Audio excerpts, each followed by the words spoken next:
Assalamualaikum warahmatullahi wabarakatuh. Perkenalkan, nama saya Indra Sutirati Fidela dengan NIM akhir 034. Di sini saya akan menjelaskan tentang 5 kajian linguistik.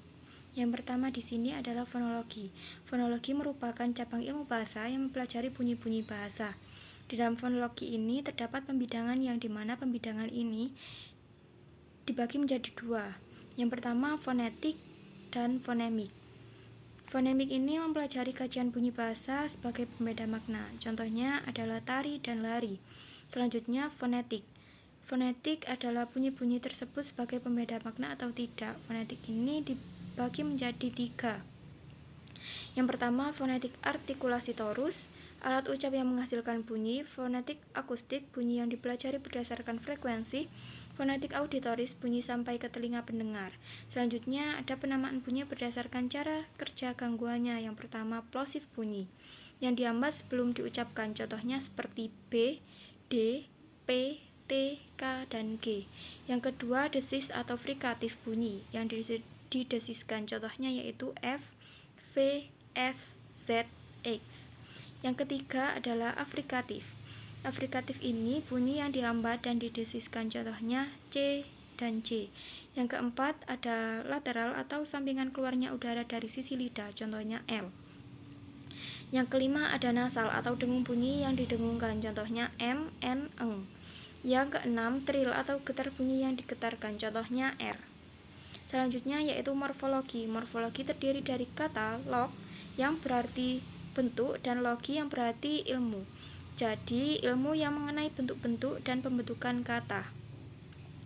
Kedudukan morfologi ada morf, unit terkecil pada morfologi. Terus yang kedua ada alomorf, ketiga morfem, dan yang paling tinggi ada kata. Morfem ini ada morfem bebas dan morfem terikat. Morfem bebas ini mampu berdiri sendiri tanpa imbuhan, contohnya pakai. Sedangkan morfem terikat, morfem yang tidak bisa berdiri sendiri tetapi memiliki imbuhan, contohnya berpakaian.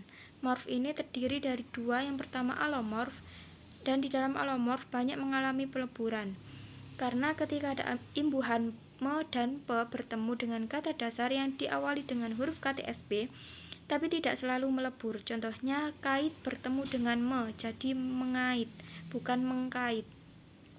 Sedangkan morf itu kata asli yang tidak mengalami perubahan ketika berada pada awalan atau akhiran. Morf ini juga tidak mengalami peleburan, contohnya yaitu mendongkrak, kata dasarnya dongkrak. Yang selanjutnya yaitu sintaksis, bagian dalam tata bahasa yang mengkaji struktur kalimat. Yang pertama ada kata satuan bahasa yang punya makna, yang kedua ada frase gabungan atau kata atau dua kata atau lebih yang bersifat non-predikat, contohnya yaitu rumah besar. Yang ketiga ada klausa gabungan, dua kata atau lebih yang punya satu predikat, contohnya kakak memasak.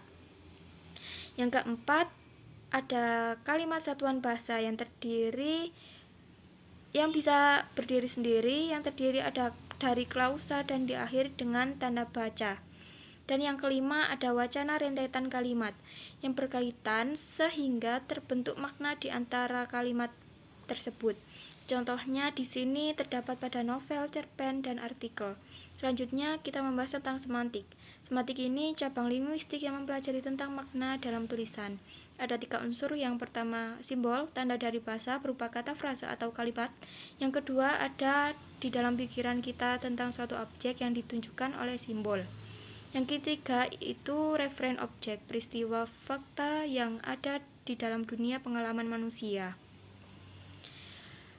Selanjutnya yaitu pragmatik, ilmu yang mengkaji makna yang disampaikan oleh penutur dan makna yang ditafsirkan oleh pendengar dengan mengkaji situasi keadaan. Selanjutnya tindak tutur itu tidak terlepas dari pragmatik, contohnya berjanji agar tidak mengulangi kesalahan lagi. Tindak tutur itu janji, maksud dari terkandung dalam suatu ujaran tapi tidak dinyatakan secara langsung, contohnya mengkode kepada si pendengar. Sekian dari saya, wassalamualaikum warahmatullahi wabarakatuh.